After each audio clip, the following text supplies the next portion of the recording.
네, 안녕하세요. 주간 박진영 시작하겠습니다. 생방송입니다. 그리고 저희 프로는 민주진영 박진영과 서울의 소리에서 공동으로 송출하고 있습니다. 그리고 뭐 시사의 품격, 남태호 TV, 뭐 각종 다른 유튜브에서도 원하신다면 언제든지 다 저희가 공급해 드릴 수 있습니다. 저희는 독점하지 않습니다. 제가 소시 쪽에 카피 레프트 운동을 한 적이 있습니다. 예. 우습죠? 비웃고 계시네. 카피 레프트는 아직도 살아있는 이슈고요. 살아있는 이슈예요? 예. 디지털 니콜라스 네그로폰테가 MIT 교수인데 1995년도에 빙 디지털이라는 책을 씁니다. 거기에 보면 디지털 우리 앞으로 벌어질 세상에 대해서 이야기를 예측을 하게 되는데요. 방금 이제 어느 방송이든 우리 주간 박진영 다 하셔도 된다고 하는 게 디지털이라는 게 모듈성이라는 특징을 있습니다. 그러니까 분해했다가 합쳐졌다. 이게 가능하거든요. 0과 1의 조합이기 때문에 그렇죠. 이게 가능하거든요. 그래서 저희 방송이 이게 원소스가 되고요. 이걸 이제 저희가 다 오픈해서 어느 유튜브 채널이든지 저희 콘텐츠를 쓸 수 있다. 이건 디지털의 특징이기 때문에 디지털 미디어의 특징이기도 합니다. 제가 이제 카피 레프트 운동을 좀 했기 때문에 플랫폼의 독점에 대해서 굉장히 제가 반감을 가지고 있습니다. 어떤 분들이 박진영은 왜 슈퍼챗을 받지 않느냐. 그런 이야기를 그다음에 또 회원을 받지 않느냐 그런 이야기를 하시는데요. 이유가 유튜브에 돈 떼주는 게 싫었어. 간단합니다. 네. 그래서 안 받는 겁니다. 네. 자, 조금 쓸데없는 이야기로부터 시작했습니다만 그 짧은 시간에도 우리 전문적인 식견을 보여주신 카톨릭대의 백종훈 교수님 나오셨습니다. 네, 안녕하십니까. 카톨릭대 디지털 미디어 기술 콘텐츠학과 백종훈 초빙 교수입니다. 오늘도 1시간 동안 열심히 달려보겠습니다. 그리고 오늘 첫눈이 왔어요. 첫눈이 왔습니까? 예. 모르겠습니다. 공식적인 첫눈이 오는지 모르겠는데 제 눈으로 본 첫눈이기 때문에 오늘이 첫눈이라고 저는 생각합니다. 하필이면 첫눈 오는 날 누구랑 만나느냐가 중요하잖아요. 첫눈 오는 날은 그 형 만나야 돼. 이정석 가수. 슬퍼하지 마세요. 이정석 선배님은 사실은 굉장히 고마우세요. 고맙고 굉장히 이재명 지지자였습니다. 지난 대선 때 명쾌토케 때 여러분 아마 기억하실지 모르겠는데 12월 24일 날 저희가 명쾌토케 쇼를 또 하는데 그때 이정석 가수님이 나오셔가지고 첫눈이 노래도 불러주시고요. 노래도 불러주셨어요.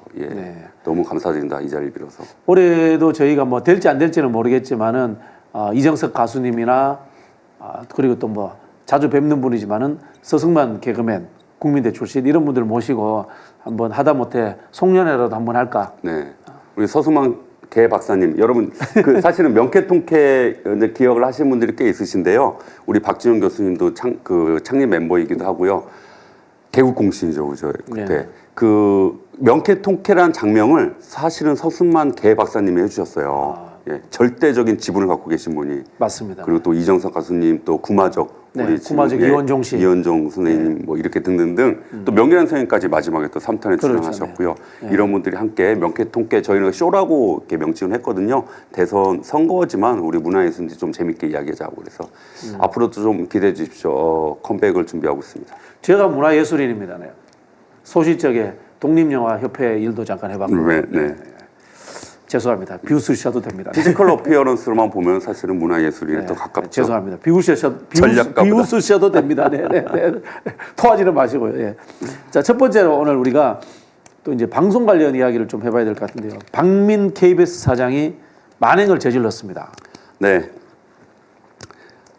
KBS 하면 여러분 KBS 국민의 방송 이런 로고송이 있어요. 이거 누가 작곡한지 아십니까? 유명한 사람을 알고 있는데. 조용필은 아니고요? 교수님 아니세요, 교수님? JYP? 네. 우와, 그걸 JYP가 작곡했어요? 네. 2004년부터 2009년도, 2003년부터 2009년도까지 KBS 로고송인데 JYP가 작곡을 했고요. JYP 여기 정치 전략가 JYP 아니고요. 여러분이 잘 아시는 원더걸스 JYP, 그녀는 이뻤다의 JYP. 가 작곡을 했고 비가 불렀던 그 로고송입니다. KBS 로고송 중에 이런 게 있죠. 정성을 다하는 국민의 방송. 요게 요즘 인터넷에 밈으로 돌고 있어요. 박민 사장이 오면서 충성을 다하는 박민의 방송 이렇게 지금 바뀌고 있습니다. KB의 성렬 방송 일단은 우프다. 예, 박민의 만행에 대해서 말씀 좀 드리도록 하겠습니다. 여러분 좋아하는 그 최욱 씨가 나오는 뉴스 드라이브. 더 라이브. 사실 이게 KBS 1에 있다가 KBS 2로 갔어요. 그것도 뭐 이유가 있었던 것 같아요. 실제로 지금 그 시청률에 대한 관심들이 예전보다는 좀 사라졌습니다. 왜냐하면 너무나 많은 채널들이 생기다 보니까 예전처럼 시청률이 60%, 뭐 모래시계 같은 기가시계 뭐 이런 것처럼 시청률에 대한 높은 시청률이 예전처럼 나오진 않는데 더 라이브 같은 경우에는 KBS를 먹여 살리는 프로그램 중에 하나일 수도 있었어요. 그렇죠. 많이 봅니다. 실제로 3%에서 최고 시청률이 5% 정도 나왔거든요. 지금 KBS에서 가장 높은 시청률을 기록하는 게 한 11% 정도의 KBS 일일 드라마. 그러니까 3%에서 5% 정도 나오는. 좀 많이 나오는 거네요. 그런데 없어졌죠. 주진우의 라이브. 없어졌죠. 최강경영의 최강시사. 최강시사 없어졌죠. 최경영 씨는 정직원 기자예요. 사표냈어요. 그리고 KBS 뉴스 9시 뉴스 앵커 바뀌었죠. 이게 박민 사장이 취임한 첫날 다 벌어진 일입니다. 근데 여기에 대해서는 사실 문제가 굉장히 많죠. 이걸 그냥 단순히 저 사람이 전횡을 했다 이런 차원인가요? 아니면 뭐 규칙이라든가 법률, 뭐 제도에 대한 위반 사항이라고 볼 수 있나요? 정확하게 법령 위반이고요. 법령 위반이다. KBS 사장은 지난 방송에서도 교수님께서 해주셨지만 윤석열 대통령이 임명하는 거죠. 방송법 위반입니다. 첫 번째. 방송법 제4조에 의하면 방송 평성의 자유와 독립이라는 게 있어요. 방송 편성은 자유와 독립이 보장된다. 그리고 이 방송 편성에 대해서는 그러니까 사측과 노측의 의견을 들어서 방송 편성 규약을 제정하고 이에 따른다라고 되어 있습니다. 방송 편성 규약을 만들어야 된다는 게 방송법에 있군요. 그렇죠. 방송법 제4조에 방송 편성 규약을 만들어야 된다라고 되어 있고요. 방송 편성 규약을 보면은 8조 KBS는 내외의 부당한 압력이나 간섭으로부터 자율성을 보호하고 취재, 제작, 실무자의 권한을 보장하기 위해 편성위원회를 구성하고 이를 운영한다라고 되어 있습니다. 편성위원회의 기능은 그런 방송 편성에 대해서 변경을 할 때 편성위원회의 논의 과정을 거쳐서 진행을 하게 되는 거죠. 대통령이 임명한 KBS 사장이라고 마음대로 더 라이브 최강시사 없앨 수가 없는 겁니다. 전횡이라는 거죠. 그래서 횡포라고 얘기를 하는 거죠. 실제로 KBS 노조에서 그럼 편성위원회를 열자라고 하지만 어떠한 답변도 없다라는 게 오늘 오전까지의 기사이기도 합니다. 아니 그러면은 예를 들자면 앵커를 잘라서 교체한다.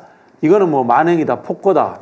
막 이렇게 우리가 비판할 수 있는 수준이지만은 프로그램을 없애고 새로 넣고 하는 것은 편성위원회를 통하지 않으면은 규약 위반이 되는 거고 규약을 위반하게 되면은 방송법 위반이 되는 거네요. 법률 위반이 되는 거네요. 이거는. 그러니까 방송법 또 편성규약 그리고 이제 편성규약에 대해서 이제 편성위원회 말씀하셨는데 편성위원회라는 게 지역별 편성위원회, 부문별 편성위원회, 종합편성위원회가 있습니다. 종합편성위원회는 공정방송위원회로 대체한다라고 되어 있거든요. 그래서 지금 노조에서는 공정방송위원회를 열자. 여기에 대해 일단 편성에 대해서 변경이 있을 때는 편성 규약에 따라서 편성위원회를 열어야 되고 여기에 논의를 해야 되는데 그 과정을 안 거쳤기 때문에 공정방송위원회, 그러니까 편성위원회 중에 이제 종합편성위원회를 공정방송위원회로 대체한다라고 이렇게 편성규약에 되어 있는데 공정방송위원회를 열자라고 했는데 오늘 오전 기사까지 보면 전혀 KBS 사측이죠. 박민 측에서는 해명이나 설명도 없다. 단지 이제 이 얘기를 하는 거예요. 미디어 오늘에서 왜 더 라이브를 없앴냐. 해명이나 설명이 일단 없고요. 오늘 오전까지 제가 확인해 본 바로는 그리고 하나의 워딩이 KBS ETV에 맞지 않는다. ETV에 맞지 않고 그럼 그 이유가 뭐냐? 근거 제시는 또 못해요. 그럼 ETV에 맞지 않으면 KBS가 1TV에 있으면 다시 원복시키면 되죠. 그럼 이해를 못 하겠습니다. 어쨌든 편성을 없애는 것 자체나 새로 편성하는 것은 이 법률과 규정에 있는 거니까 이걸 따르지 않다. 그러면은 노조라든가 그 구성원들이 사장 퇴진 운동이라든가 이런 거 해도 되겠네요. 그렇죠. 네. 예. 그 우리 노조 규약에서도 그러니까 노조 협약에서도 노사협약. 네.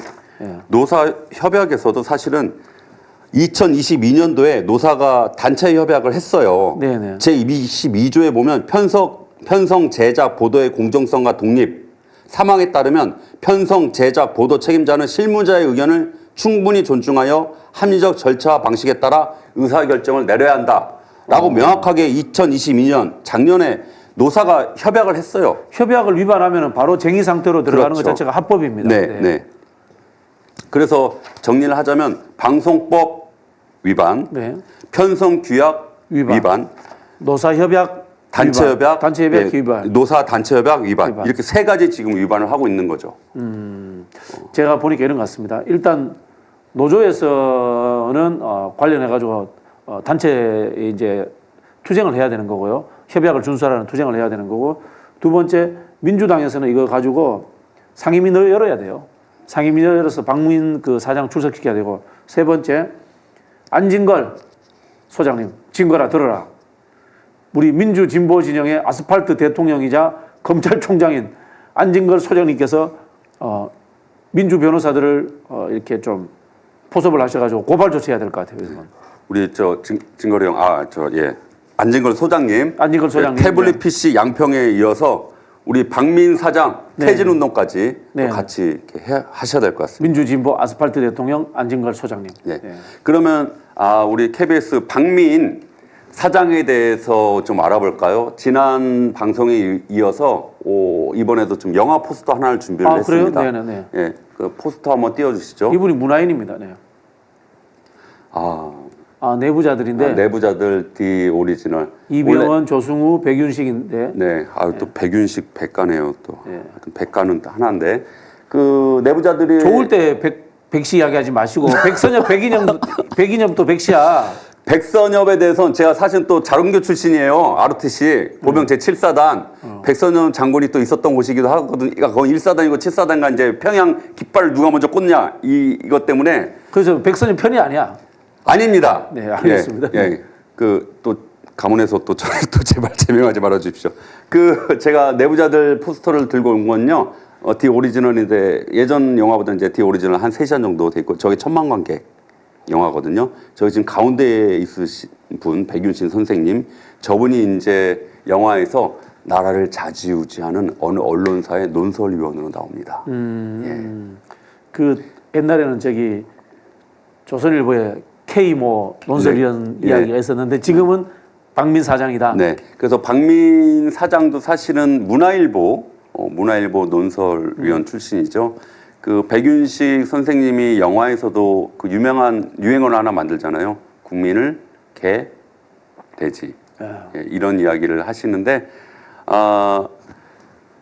저번에도 한번 말씀드렸는데 참 영화라는 게 우리 문화예술인들이 상상하는 것들이 현실로 반영되는 사례들이 굉장히 많아요. 그렇죠. 그러니까 인간이 상상하는 만큼 또 현실화된다라고 또 유명한 이야기들이 있지 않습니까? 더킹도 현실에서 거의 그대로 돼버렸잖아요. 지금 더킹, 카트, 이번에 지금 내부자들까지. 이래서 그냥 백윤식이라고 여러분 생각하시면 돼요. 그 영화에 나왔던 내부자들의 백윤식의 역할을 했던 분이 박민이다. 예, 문화일보에. 근데 이분이 지금 국민의 방송 JYP가 작곡한 KBS 대한민국 최고의 공영방송 작곡 좋아요. 노래 좋아요. 영국의 BBC와 겨룰 수 있는 한국의 KBS가 충성을 다하는 박민의 방송이 됐습니다. 충성이 누구에 대한 충성이냐? 국민에 대한 충성이 아니고 또 용산에 대한 충성 아닙니까? 네네. 예. 그런 그 내부자들의 백윤식 같은 역할을 했던 그분이 KBS 사장이 됐고요. 제가 지금 말씀드리는 거는 그 최욱 씨가 사실은 그거 아세요? 울산 출신이고 개그맨 울산 MBC 개그맨으로 데뷔했던 거 혹시 아세요? 그렇습니까? 예.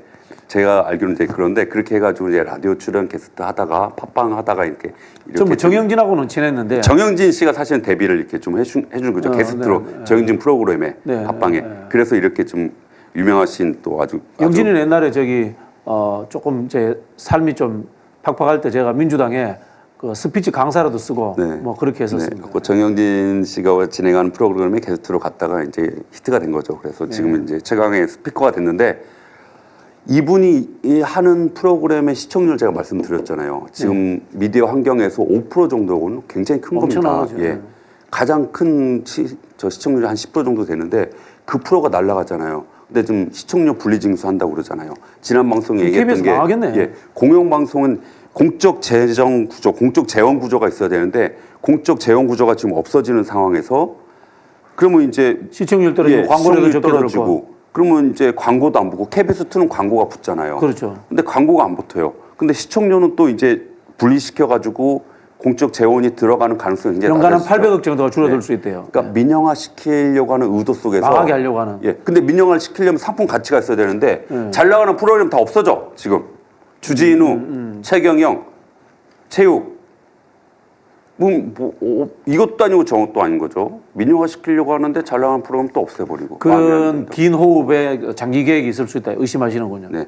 근데 사실은 좀 전략적으로 사실은 이 정권 들어와서 그런 것들을 의심을 했는데 지금 생각을 해보면은 그냥 이것은 그 저번에 VIP가 있고 VVIP가 있고 V3IP가 있다고 했잖아요. 이성적으로 이해가 안 되기 때문에 또 V3IP도 큰 하늘의 뜻이 아닐까. 알겠습니다. 자, 네. 박민시아 사장 건은 저희가 이 정도로 정리를 하겠습니다. 두 번째 이슈는 제가 좀 말씀을 좀 드리려고 했던 이야기인데 송영길 전 대표가 개인 행사를 하면서 한동훈 장관에게 어린 놈이라는 표현을 썼는데 그걸 지금 종편하고 뭐 난리 부르스를 치고 있어요. 네. 거기에 덧붙여가지고 유호정 정의당 국회의원이 더 막말을 했어. 심한 말을. 인간이 안 된다. 송영길은. 네. 그런 말을 썼거든요. 이거 좀 경위 좀 이야기해 주시죠. 네. 지난 9일 날 송영길 전 대표께서 출판 기념회를 하셨죠. 그 제목이 뭐였죠? 선전포고. 네, 선전포고. 뭐 윤석열 정권 또 한동훈에 대한 국민을 위해서 선전포고를 하겠다 이런 말씀인데 거기서 이제 이런 말씀들을 하시죠. 그 선배들 300명의 선배들인데 그 어린 건방진 뭐 이런 이야기를 좀 합니다. 그랬더니 또 한동훈이 거기에 대해서 국무위원 그 공무원이잖아요. 법무부 장관은. 공무원이죠. 근데 저는 한동훈을 보면 그 구구 시민단체 대표 같아요. 한나라의 법무부 장관이 아니라 송영길 대표에 대해서 이렇게 얘기를 하죠. 대한민국 정치를 후지게 한 사람. 도덕적 순위의 맨 뒤쪽.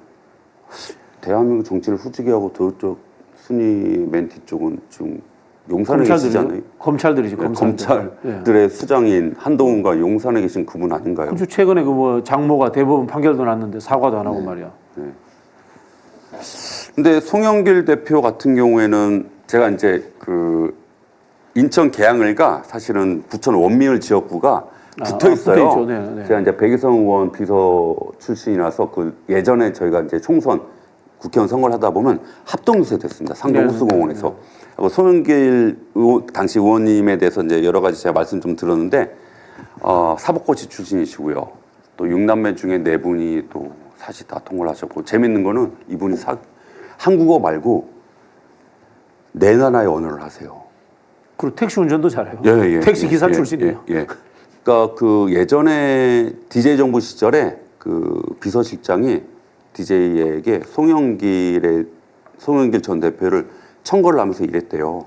항상 이 사람은 책을 손에 들고 있고 항상 어려운 민심의 현장에 찾아가는 사람이다. 책을 들고 민심의 현장에 찾아가는 사람이다. 이렇게 얘기를 했다고 하더라고요. 전국 택시 노조 사무국장. 네, 그 당시에 택시 그 산업급 문제로 파업이 많았습니다. 그때 이제 투쟁을 주도하셨던 분이죠. 영어, 일본어, 중국어, 러시아어 이렇게 4개국 하는데 처음에 영어를 공부를 하시거든요. 방통대 이제 들어가셔서 왜 그렇게 외국어 이렇게 빠지신 줄 아세요? 글쎄요. 국회의원 시절에 해외 출장을 가가지고 북한 대표부와 이제 어떤 회의가 있었나 봐요. 근데 본인보다 북한 대표부가 영어를 더 잘하는 거예요. 뭐 자존심이 상해가지고 안 되겠다. 내가 정치인으로서 외국어를 또 잘해야 되겠다. 그래서 이제 방통대에서 계속 언어 공부를 하신 거예요. 영어, 일본어, 중국어, 러시아어까지 그렇게 잘하시게 됐죠. 그럼 뭐 어떻게 생각하세요? 이게 송영길 대표가 심한 말을 한 거예요? 아니면 반응이 과한 거예요? 그 송영길 대표는요, 좀 그 입장을 좀 바꿔놓고 역지사지해서요, 파리에서 본인이 열심히 공부하고 있었잖아요. 대한민국의 미래 아젠다를 공부하고 대한민국에 나아갈 길을 공부하고 놀러 간 것도 아니고요. 그런데 지금 한동훈 이자 때문에 다 들어왔어요. 근데 지금 수사도 받지도 못해요. 수사하지도 않고. 네. 그 이상에 또 뭐 별건 수사로 또 뭐 다른 것도 갖고 지금 얘기를 하고 있잖아요. 네네. 억울하죠. 네네. 아니 근데 또 저 송영길 전 대표는 정치인입니다. 정치인. 예. 국민의 말을 대변해서 얘기를 할 수 있습니다. 뭐 본인의 생각도 얘기를 할 수 있고요. 아, 검찰 독재를 비판할 수 있다. 그럼요. 아, 국민의 소리를 예, 들어서. 예. 네. 근데 법무부 장관은 이렇게 말씀하시면 안 돼요. 공무원은 정치적 중립의 의무를 반드시 지켜야 될 의무가 있거든요. 근데 똑같이 정치인처럼 얘기하죠. 극우 시민단체 대표 같아요. 제가 봤을 때는. 알겠습니다. 거기에 뭐 여기 뭐 참전들도 막 하죠. 뭐 장해찬도 참전하고 또 민주당 국회의원들 네. 민영배 의원님 또 뭐 이렇게 저 참전 유정주 의원 또 누구죠? 유호정. 예예. 아 제가- 정의당 유호정. 제가 예. 정의당 유호정 의원에 대해서 한마디 하려고 제가 말씀 좀 적어왔는데요. 유호정 의원님, 어린 분은 막말해도 되는 건가요? 송영길 대표의 어린 놈이라는 표현과 유호정 의원이 한 인간이 덜 되었다는 게 누가 더 막말인가요? 근데 왜 본인이 끼어들어요? 어려서 그런가요? 아니면 송영길 대표를 꼰대로 매도하면서 본인이 조중동에 한번 조명을 받고 싶은 건가요? 본질은요, 송영길 대표가 화가 나서 내뱉은 말이 아니라 이 정권이 검찰 독재라는 것이고요. 죄가 없는 송영길 대표를 계속해서 괴롭히고 있기 때문에 송영길 대표가 화가 났다는 겁니다. 정의당이 국회의원으로서 진보적 입장을 가지시려면요, 검찰 독재와 먼저 제대로 싸우고 난 이후에 송영길 대표의 태도를 비판하시길 바랍니다. 네. 유호정 의원 정의당 요즘 정의당이 정의롭지 않다는 얘기를 그렇죠. 그렇죠. 들어서 자 우리 민주당 의원들 중에는 이제 민영배 의원 단언컨대 정치를 후지한 건 한동훈, 네. 유정주 의원 구토가 난다. 또 김영민 의원 금수의 입 뭐 이렇게 이야기를 이렇게 참전을 하고 있습니다. 아 우리 저기 송영길 의원님이요 요즘 유행하는 거 있잖아요. 네. ENTJ예요 제가 아, 그게 알아보니까 ENTJ가 네. 저도 사실 ENTJ거든요. 네, 그래서 네. 좀 ENTJ 저랑 같네. 그래서 찾아보니까 ENTJ가 이래요. 직설적이고요, 네. 열정적이고요, 리더십이 굉장히 높고요, 다정해요. 소영길 의원님 개인적으로 친구는 많으시잖아요. 직설적이고 열정적이고 리더십 있고 다정하다 맞죠? 저하고는 안 맞네요. 저는 직선적인데 다정하지 않고 또 뭐죠? 열정적이고 리더십 있다. 뭐 그런 거 별로 안 좋아하는데. 딱 이 직설적이고 열정적이고 리더십 있고 다정하신 분이면 이렇게 말씀하시는 거 너무 당연한 것 같아요. 본인이 갖고 있는 그 내재적인 본능을 어떻게 감추고 삽니까? 그렇죠. 예. 네. 왜 그렇게 억누르려고 합니까? 국민의 자유의사를. 저희가 그 종편에서 일방적으로 송영길 대표를 매도하고 있어서 이 말씀을 한번 주제로 넣어봤습니다. 지금 송영길 대표는 월요일 날 검찰 수사심의위원회를 신청합니다. 이게 뭔가 하면요, 지금 송영길 대표를 국내에 들어오라고 난리가 쳐서 왔는데 수사 진행을 안 하고 있어요. 그리고 원래는 이게 이정근 씨의 비리 문제예요. 업자 박 씨와 관련된 그게 돈봉투 사건으로 가고 또 돈봉투 사건으로도 송영길 대표를 수사를 했는데 수사가 안 나오니까 송영길 대표의 연구소를 또 수사해서 거기에 후원한 사람 계좌까지 또 털고 있어요. 이게 모든 것이 별건 수사지 않습니까? 그래서 여기에 대해서 송영길 대표가 시민들이 참여하는 수사심의위원회 150명으로 구성됩니다. 수사심의위원회를 통해서 송영길에 대한 수사가 적법한지 아니면은 문제가 있는지 여기에 대해서 따져보자라는 검찰 수사심의위원회 소집을 요구했고요. 과거에 한동훈도 본인의 수사에 대해서 수사심의위원회를 통해서 시민들의 판단에 의해서 빠져나간 적이 있다. 이 말씀을 드리면서 정리하도록 하겠습니다. 예, 그 팩트 정확하게 좀 용어를 또 이렇게 말씀드리면 검찰 수사심의위원회를 소집을 하게 되면 검찰 수사심의위원회 그럼 이제 검찰시민위원회에서 네. 부의심의위원회를 열어요. 그 20일로 지금 예정이 돼 있고요. 여기에서 이제 이 송영길 대표가 이야기한 신청에 대해서 부의를 할 건지 말 건지 네네, 그렇죠. 예, 검찰 뭐 수사심의위원회 결정권이 있는 건 아니고 권고안인데 보통 이제 권고안을 내면 이제 검찰이 다 받았어요. 그렇죠. 그래서 한동훈도 그때 빠져나갔어요. 그럼 네. 한동훈과 똑같기 때문에 그 이제 권고 형태로 갔을 때도 빠져나가는 이제 송영길 대표도 그러니까 별건 수사가 이제 먹고 사는 문제 연구소 말씀하는 거잖아요. 먹사연 그렇죠. 연구원. 세 단계를 건너온 거예요. 처음에는 송영길 이게 이정근 씨라는 사람이 박모 씨한테 돈 받았다. 이정근 씨 수사하다가 돈 봉투 갔다가 전혀 관계없는 송영길 대표 연구소로 가고 연구소에 또 후원한 사람으로 가고 네 단계를 걸쳐간 거예요. 이건 말이 안 되는 별건 수사다. 그 말씀인 거죠. 자, 이거는 이제 송 대표 이야기는 정리하고 비명들의 이 조직 이야기를 한번 해보겠습니다. 이름이 뭐예요, 그게? 아, 원칙과 상식. 공정과 상식 생각나는데. 실제로 제 이게 지금 대한민국 정책 브리핑이거든요. 여기에 보면 이제 공정과 상식에 대한 이야기가 나오는데 네. 뭐 지난 대선 때 윤석열이 공정과 상식을 앞세워서 나갔잖아요. 공정과 상식. 예, 이제 결국 경정이 됐는데 네. 여기에서도 보면은 원칙과 상식이랑 워딩이 그대로 나와요. 윤석열이 이제 공정과 상식을 이루어내기 위해서 또 이러한 분야에서는 원칙과 상식을 또 지켜내겠다. 근데 네. 또 이거 똑같은 또 원칙과 상식이라는 또 그 누구예요? 하시는 분들이? 네 분이죠. 네 분입니까? 네. 저는 이제 머리가 좀 나빠가지고 네. 첫 글자만 기억을 하거든요. 첫 글자만. 네. 천하용인처럼. 천하용인, 네. 조금밖에. 예. 이 네 분이라서 저도 좀 첫 글자만 성만 기억하고 있는데 윤희조 김. 윤희조 김. 예. 윤희조 김. 아. 윤희조 김. 윤희조 김? 네. 윤희조 김. 이거는 제가 어릴 때 우리 과 친구 중에 윤희가 있었어요. 네. 윤희조 김? 윤희조 김? 윤희한테 김을 줄까 이런 뜻인데? 네. 죄송합니다. 야. 김은 제2의 반도체입니다. 예, 후쿠시마와 햇볕에 오염된 나를 완벽한 썰렁 유머였습니다. 윤희조 김? 김을 들고 와서 윤희를 줘야 돼. 윤이 주는데 김이 또 사실 한문으로 금이잖아요. 금은 또 금배지가 금으로 돼 있잖아요. 네. 이게 뭐죠? 예. 네. 밖으로 나가고 죄송합니다. 죄송합니다. 네, 죄송합니다. 사과드리겠습니다. 네. 자, 지난번에 가결파 의원이 뭐 기권, 부결 등등 해서 한 총 몇 명 정도 된다고 생각하세요? 정확하게 39명이잖아요. 네네. 네, 예. 나타난 게 지금 19, 네네. 20, 안 나타난 게 20 뭐 이러는데 좀 윤희조김 이분들은 이제 거의 이제 예. 자기 고백을 하신 거죠. 예. 왜 그렇게 그분들은 당의 전체적인 분위기라든가 당원들의 의견을 무시하고 그렇게 행동한다고 생각하세요? 이재명 당대표 재판 동의할 때 이제 39명이 떴는데 네. 제 생각은 그렇습니다. 네네. 체포 동의안을 가결시킨다는 것 자체가 지금 국민의 의견과 반하잖아요. 네네. 근데 이분들이 왜 이랬을까? 네네. 윤석열 정부가 지금 V3의 지시에 의해서 움직이듯이 아마 이재명이 싫었던 것 같아요. 이재명이 죽어도 싫다? 예. 왜 자기 공천 안 줄 것 같아서? 공천도 안 주는 것 같고 마치 그게 생각나요. 노무현 대통령이 생각나요.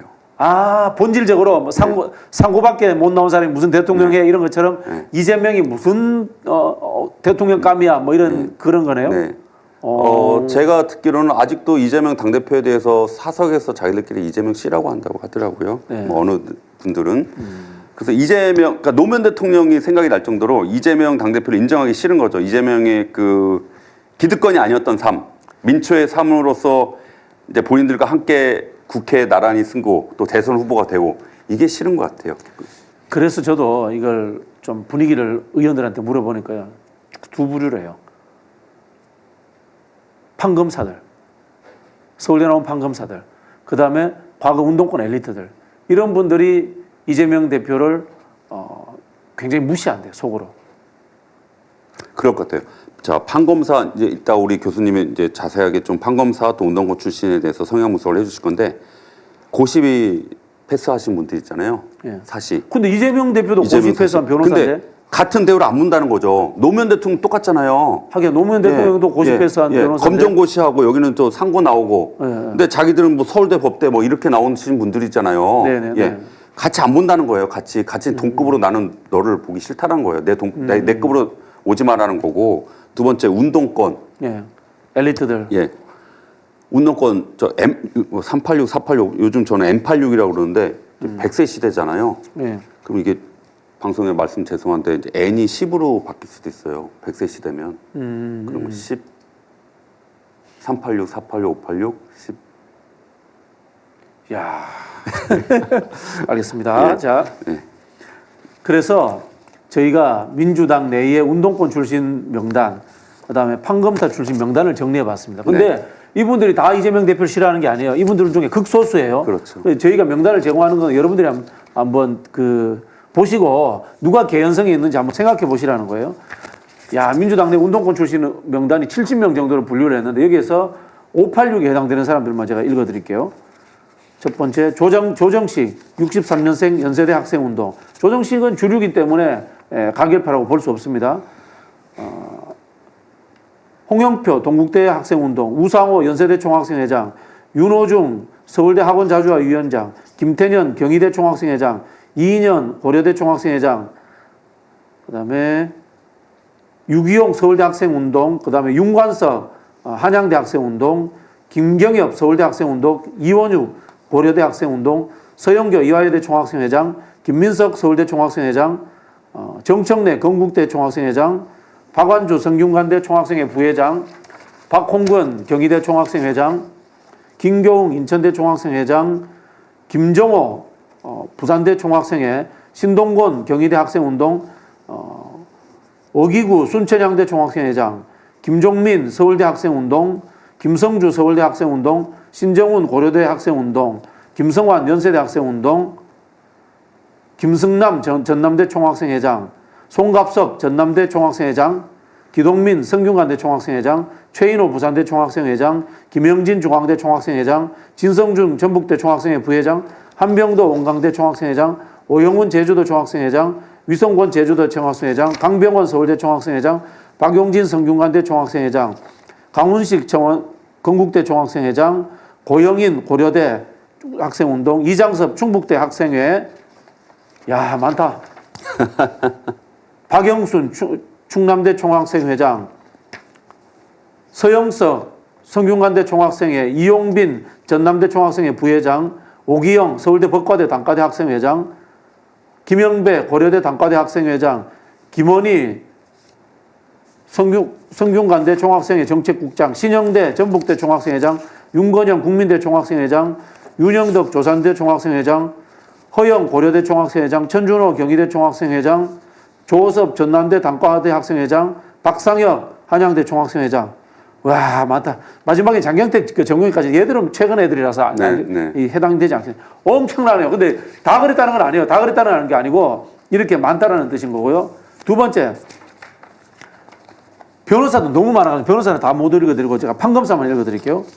판검사 읽어드릴게요. 우리 생각보다 검사 많네.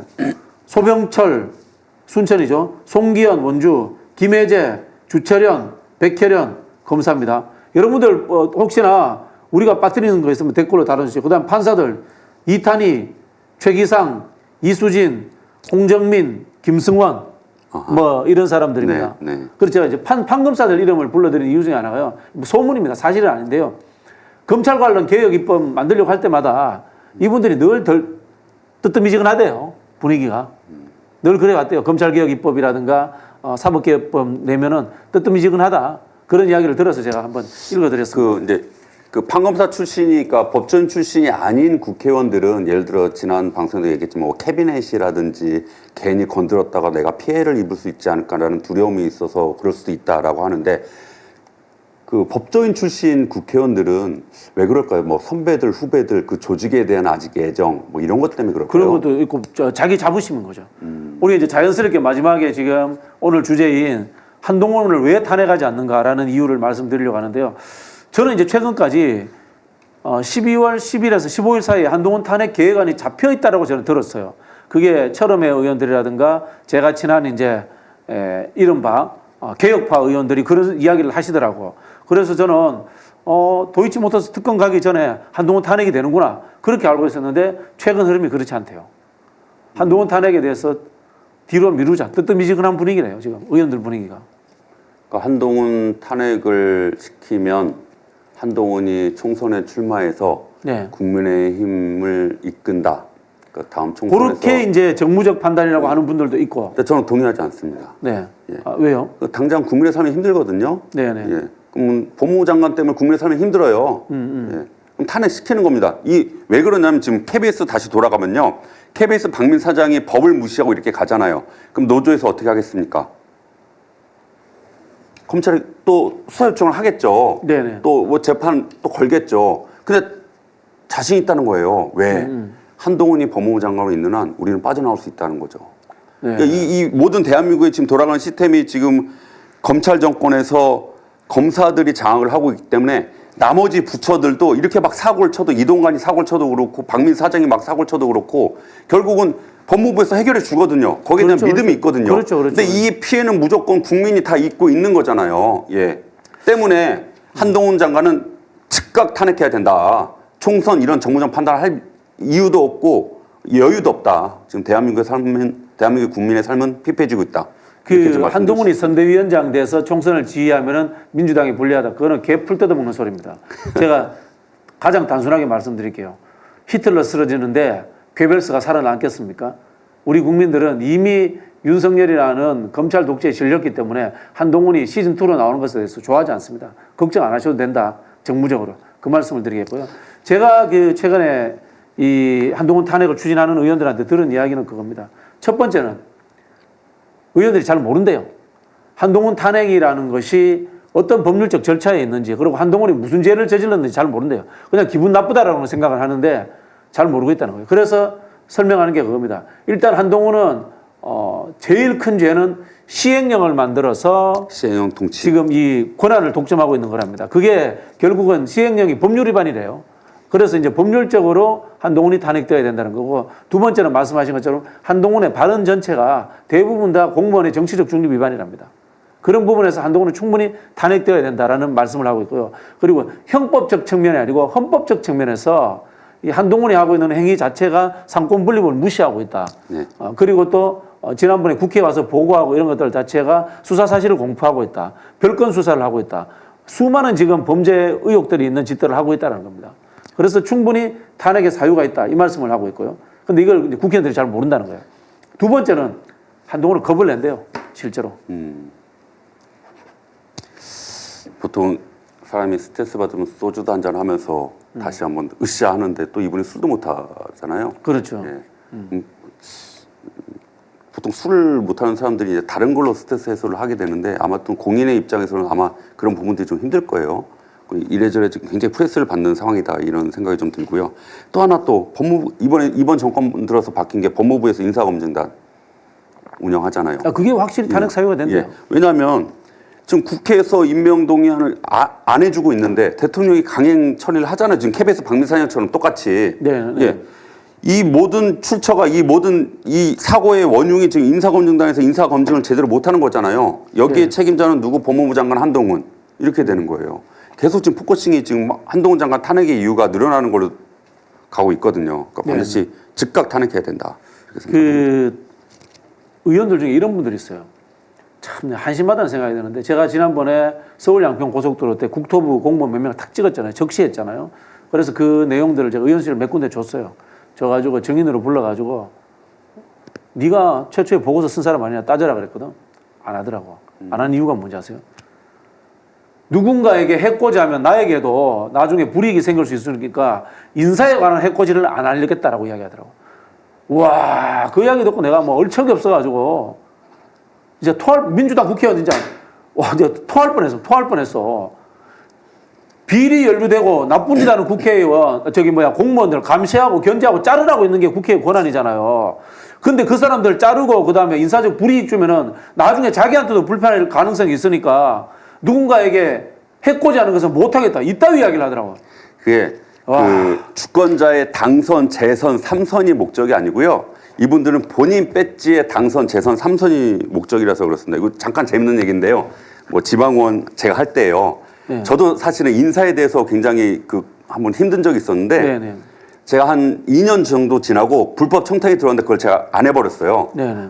못 하겠더라고요, 저는. 또 저는 아까 운동권 말씀하셨지만 저는 이제 한총련 세대로서 한총련 운동을 했었는데 그 29살 젊은 친구가 젊은 청년 정치인이 불법 청탁을 못 받아들인 상황이었고 저는 이제 낙선 운동을 하겠다고 2년이 지나니까 아니, 재선하지 말고 차라리 더 이걸 딱 재선을 하지 말아버려야지. 저런 사람들 청탁 안 들어야지 마음을 먹으니까 산하기관에 있는 기득권들의 자제들 채용 불법 채용 굉장히 많았거든요. 2000년대 초반만 해도 그거를 제가 인사를 다 건드려 버렸어요. 3년간 취업했던 거 내용 가져와라 해서 심사표까지 대조시켜가지고 저 때문에 한 7명 정도가 날라갔어요. 그게 하는 거예요. 국민을 대신해서 감시하고 하라고 있는 게 지방의원이고 국회의원인데. 근데 본인이 재선 3선을 생각을 하게 되면요, 그 기득권과 싸움을 하면 안 되는 거거든요. 네. 본인 배지가 위험해지거든. 제가 국민의힘 의원들도 한 번씩 만나요. 만나는 게 이제 방송을 하고 제가 또 고향이 대구 쪽이다 보니까 그쪽에 국민의힘 의원들하고도 교분이 있어요. 한동훈 싫어하는 사람들이 30-40명 됩니다.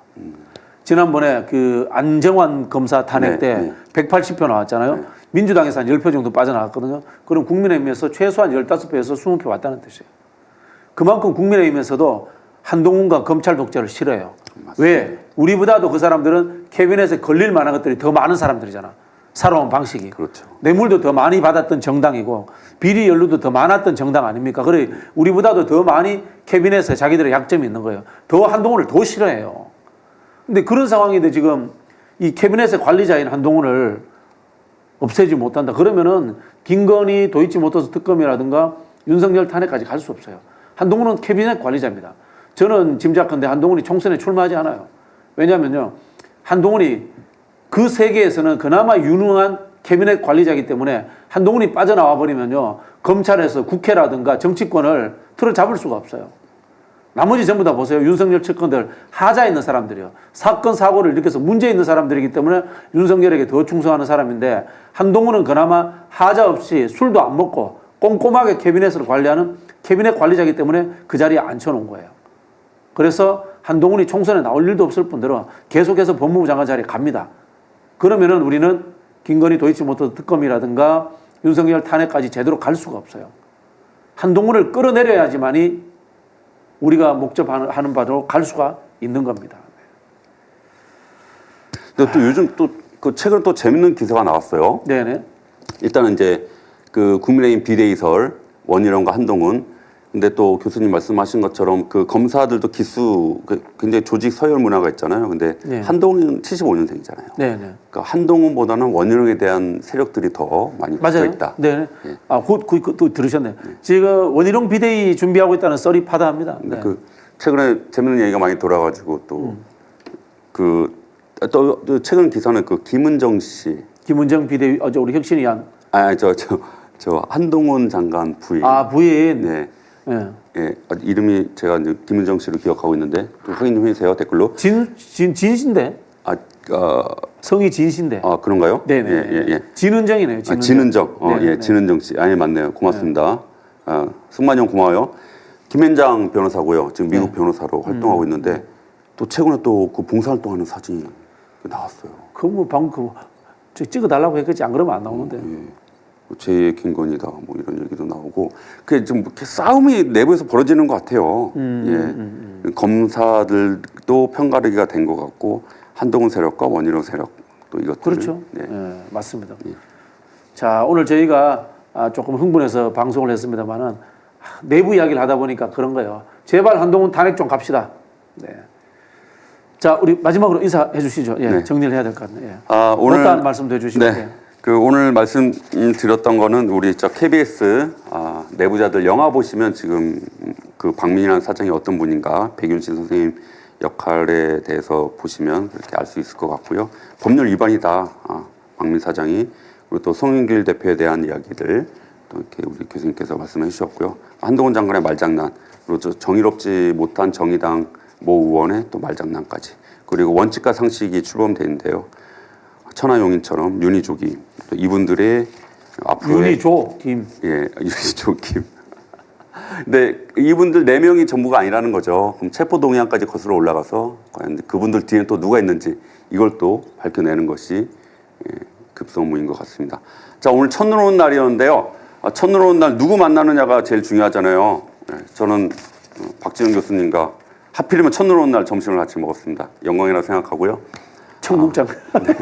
첫눈날은 약속이 되게 많아진다고 해요. 핸드폰도 잘 터지지도 않는다고 그러고 통화량이 많아져서 여러분들 오늘 금요일이고요. 금요일 저녁에 첫눈이 왔기 때문에 첫사랑도 생각하시고 또 첫눈 오는 날 좋은 사람들과 좋은 저녁 맞이하시길 진심으로 바라겠습니다. 마지막으로 한동훈 즉각 탄핵하라! 네.